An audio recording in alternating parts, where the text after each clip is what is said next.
Henry VIII was probably one of the most vivid and controversial kings of England. He ruled from 1509 until his death in 1547. He is famous for having 6 wives, 2 of whom he executed for alleged infidelity, and he divorced 2 others, which was a terrible decision at that time. Because of his divorce from his first wife, Catherine of Aragon, Henry VIII was excommunicated from the Catholic Church by Pope Clement VII. Offended by the Catholic Church, Henry VIII supported the Protestant movement in England, closed a number of Catholic cathedrals and monasteries, and declared himself the supreme leader of the English Church. But all these merry church adventures and numerous marriages were far from the most important aspect of Henry VIII's reign. In his 38 years of rule, this monarch executed up to 57,000 people. This remarkable bloodthirstiness is something not every king in the history of England achieved. In fact, the website history.co.uk even refers to Henry VIII as the most prolific serial killer in English history. He executed anyone who displeased him or didn't fit his style of governance. Considering he was in power for about 13,800 days, it turns out he executed an average of 4.5 people per day. And that's without taking weekends and holidays into account. And so it continued throughout all 38 years of his reign, every single day.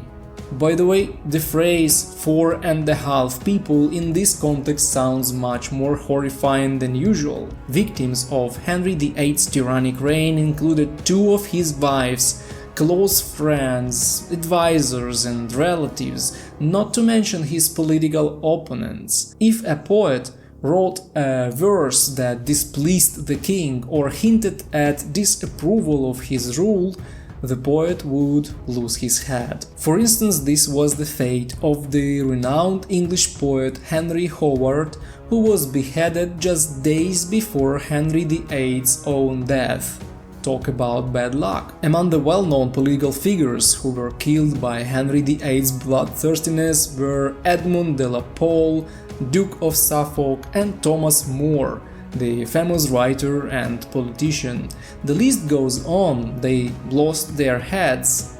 I mean, literally. I won't go into detail about the types of executions Henry VIII employed, but even the mere list of these methods is enough to make one's hair stand on end, even in places where there shouldn't be any hair. Methods used included pressing, boiling alive, hanging, quartering, drowning, burning alive, and of course beheading. In the interest of fairness, it's worth mentioning that the figure of 57,000 victims seems somewhat unrealistic. In official historical sources from that era, one can find the names of about 200 significant and well-known victims of Henry VIII.